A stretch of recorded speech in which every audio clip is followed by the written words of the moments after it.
Hallelujah. आज फिर हम मिल गए।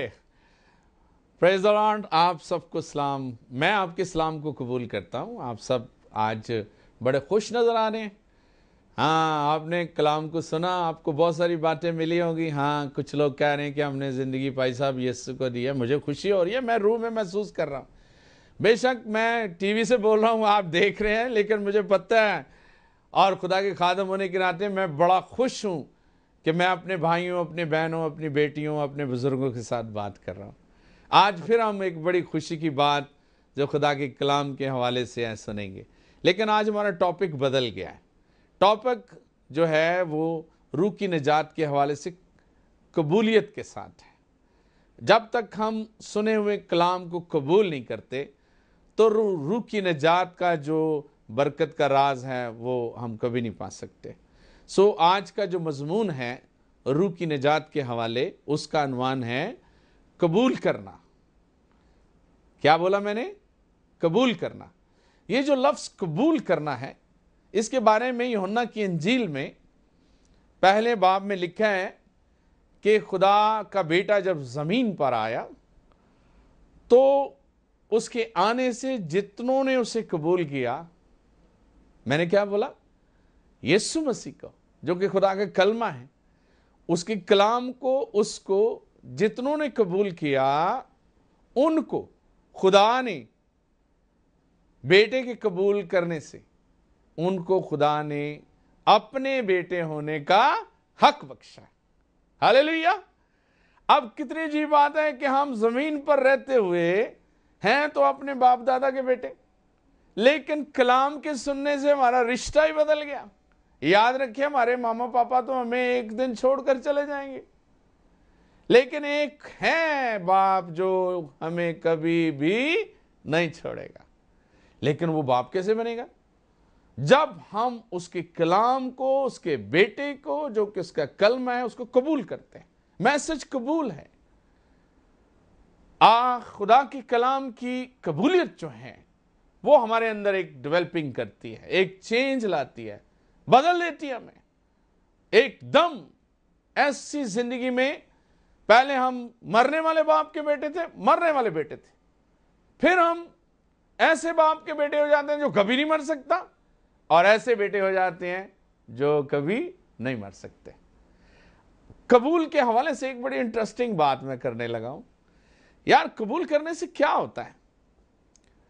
कबूल एक ऐसा खुदा के हवाले ईमान का वो हिस्सा है जिससे हम सदियों तक ना खत्म होने वाले अहद में बन जाते हैं।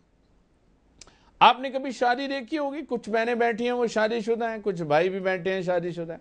मैं भी आपके सामने बैठा हूं, मैं भी शादीशुदा। मेरी बीवी, मेरे 2 बच्चे हैं। और एक दिन बड़ी हंसी की बात है, पादरी साहब के सामने मैंने कहा मुझे ये लड़की बीवी होने के नाते कबूल है। हंस रहे हो आप? इसी तरह मेरी बीवी ने भी कहा मुझे ये शौहर होने के नाते कबूल है। अब ये देखो, लफ्ज कबूल दोनों तरफ से बोला गया, और खुदा के खादम ने भी सुना, और जो दाएं बाएं बैठे हुए हमारे शादी में लोग शामिल थे, हमारे अजीज, हमारे रिश्तेदार, वो भी थे।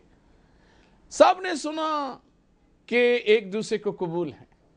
अब ये कबूल होने वाला रिश्ता, मेरे पास यहां पे स्क्रू ड्राइवर नहीं है, पेचकस नहीं है। पेचकस पकड़ के हम किसी चीज को पक्का करते हैं या कील लगा के ठोक देते हैं, पक्का करते हैं।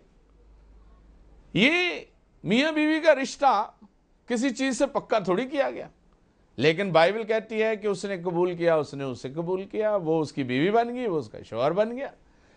अब देखो, ये कबूल होने वाला रिश्ता कबर भी जुदा नहीं कर सकती।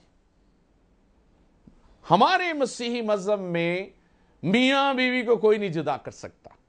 आपको याद होगा, जो शादीशुदा है या फिर जिन्होंने शादी होती सुनी है, खुदा के कलाम में लिखा है जिसे खुदा ने जोड़ा है उसे कोई जुदा ना करे। अब ये जुड़ा हुआ रिश्ता खुदा की हुजूरी में जो खुदा जोड़ता है, ये लफ्ज कबूल के साथ ताल्लुक रखता है। और जो लोग कबूल नहीं करते ना उन्हें खुदा जोड़ता है और ना ही उनकी जिंदगी खुदा के साथ जोड़ती है। सो ये एक दुनियावी रिश्ता था जो कि खुदा ही के वसीले जुड़ता है। लेकिन दूसरी तरफ एक और रिश्ता है कबूल लफ्ज के साथ, और वो है रूहानी रिश्ता। रूहानी रिश्ता, जबकि जिस्मानी रिश्ता इतना मजबूत है और जिस्मानी रिश्ते में भी खुदा ने ही जोड़ा, इसी तरह रूहानी रिश्ता कितना मजबूत होगा। और रूहानी रिश्ते की मजबूती इसलिए ज्यादा मजबूती नजर आती है क्योंकि वो आसमान और जमीन को मिला देता है। हालेलुया। जमीन पर तो जुड़ा हुआ रिश्ता जमीनी रिश्ते के साथ ताल्लुक रखता है। मरने के बाद जाहिर है हम फना हो जाते हैं, रिश्ता भी फना हो जाता है। लेकिन ये रिश्ता कभी फना नहीं होगा, और इसमें भी शादी ही होती है। ये भी शादी के बंध में बनता है। आपको पता है हम लोग मसीही यीशु को अपना क्या मानते हैं? हाँ, किसी ने कहा उसे दूल्हा मानते हैं। सही कहा, वाकई वो हमारा दूल्हा है। तो जब वो दूल्हा है तो किसका दूल्हा है भाई? कोई तो दुल्हन होगी। हाँ, वो लोग जो उसके कलाम को सुनकर ईमान लाते हैं और उसके बेटे बेटियां बन जाते हैं, वो मसीह की दुल्हन कहलाते हैं। कैसे? कबूल करने से। और ये दुल्हन और वो दूल्हा जो यीशु है, इनका भी रिश्ता खुदा की हुजूरी में ऐसा मजबूत है जो कभी टूट, और ये जमीन पर बना हुआ रिश्ता आसमान पर बनता है और कभी खत्म नहीं होगा। और बाइबल मुकद्दस ने तो नए अहदनामे के रिश्ते को जब मुकाशवे में हम पढ़ते हैं, जब वो लेने आएगा तो वहां पे उसने दुल्हन को बीवी का लफ्ज दिया है। मैं इसको कभी कभी कहता हूं, हमारे कल्चर में पंजाबी में जब शादी हो जाती है तो दूल्हा अपने मकलावे के हवाले से अपनी दुल्हन को लेने आता ना। हंस रहे हैं कुछ लोग तो उस वक्त वो दुल्हन नहीं होती, वो बीवी होती है। हाँ, वो अपनी बीवी को लेने आता है। इसी तरह हम मसीह में पहले दिन जब उसके साथ सगाई करते हैं तो हम उसकी दुल्हन थे। उसको ईमान लाने से दूल्हा माना और उसने हमें अपने बेटे होने के वजूद में खुदा की उस रिस्पॉन्सिबिलिटी को पूरा करते हुए हमें अपनी दुल्हन कबूल किया। और बाइबल ये कहती है ये वो रूहानी रिश्ता है जिसमें मसीह हमारा दूल्हा होने के नाते सिर है और हम मसीह का बदन है। कलीसिया मसीह का बदन है। अब दोबारा यीशु आने वाला है और जितनों ने उसे कबूल किया, जो उसके बेटे हैं, वो उसके जलाली बदन का हिस्सा है। और बाइबल के मुताबिक अब वो दुल्हन नहीं, दुल्हन तो उसकी बन चुकी थी उस दिन जिस दिन सलीब पर उसने जान दी। और बाइबल कहते हैं कि जिस तरह आदम की पसली में से आदम की औरत बनाई गई और वो मट्टी से बनाई हुई औरत में जिस्म और हड्डी और गोश्त के नाते नारी कहलाई, इसी तरह यीशु मसीह की पसली से भी उसकी दुल्हन बनाई गई। और वो कौन थी? उसकी पसली में से बाइबल ये कहती है पानी और क्या निकला था? खून। दुल्हन जो है पानी और खून से बनी। कबूल करने वाले लोग खुदावंद के साथ मरते हैं, पानी में बपतिस्मा लेते हैं, तौबा का बपतिस्मा लेते हैं और उसके बाद रूह से नए सिरे से पैदा होते हैं। क्योंकि जब तक हम रूहानी नहीं होंगे, हम रूहानी बदन यीशु मसीह का हिस्सा या दुल्हन नहीं बन सकते। जिस्मानी बदन कभी भी खुदा की बादशाहत में नहीं जा सकता। खून और गोश्त कभी नहीं जा सकते। बाइबल कहती है हमारा ईमान इस पर है और हम मसीह के दुल्हन होने वाले जब मसीह के मुताबिक चलते हैं तो हम उसकी बीवी की हैसियत इख्तियार करते हैं। अब जब वो दोबारा लेने आएगा, मुकाशवा की किताब में 19 बाब को 7-8 में पढ़ें तो वहां पे लिखा हो हम खुशी करें क्योंकि बर्रा की शादी नजदीक आ पहुंची। आपको टीवी पर लिखे हुए हवाले मिलेंगे और वहां पे लिखा है उसने अपने आप को तैयार कर लिया। किसने? साफ लिखा उसकी बीवी ने। मुकाशवा 19 बाब उसकी 7 आयत में आगे पढ़े, आगे हवाला लिखा हुआ, तो वहां पे लिखा उसकी बीवी ने अपने आप को तैयार कर लिया। और आज तैयारी क्या है?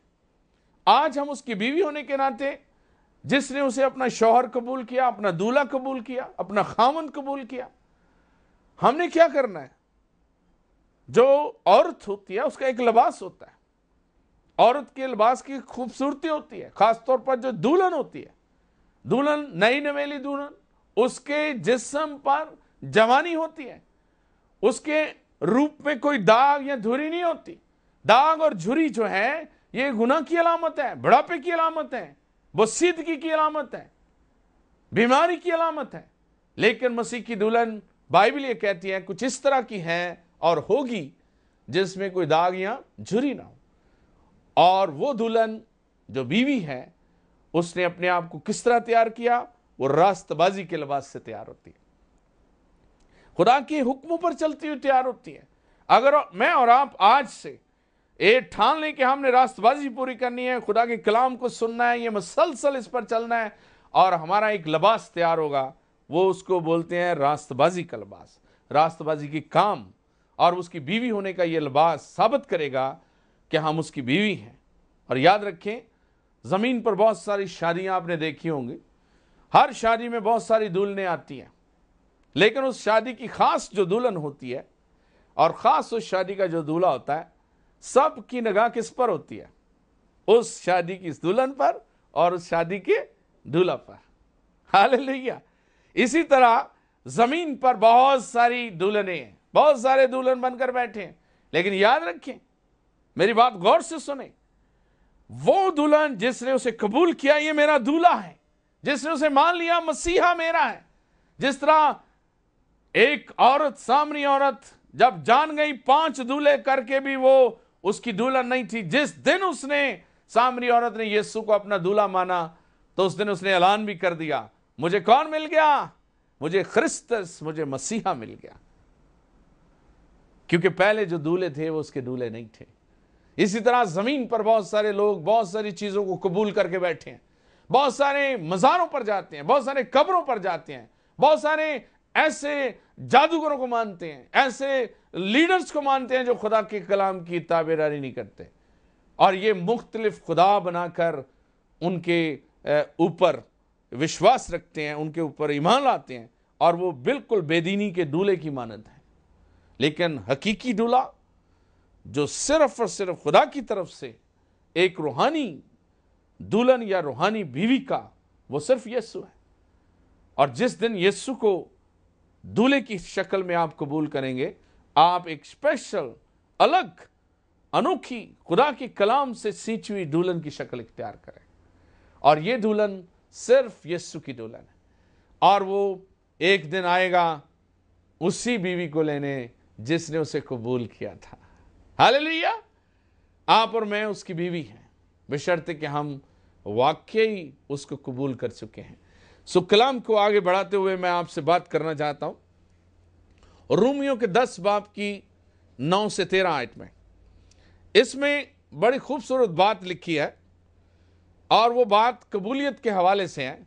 लिखा है कि रोमियो उसका 10 बाब उसकी 9 आयत से मैं आपसे मुखातब हूं कि अगर तू अपनी जुबान से यीशु के खुदावंद होने का इकरार करे और अपने दिल से ईमान लाए कि खुदा ने उसे मुर्दों में से जलाया, तो क्या पाएगा? नजात पाएगा। और आगे लिखा है 10वीं आयत में, क्योंकि रास्तबाजी, मैंने अभी बोला रास्तबाजी एक लिबास है, रास्त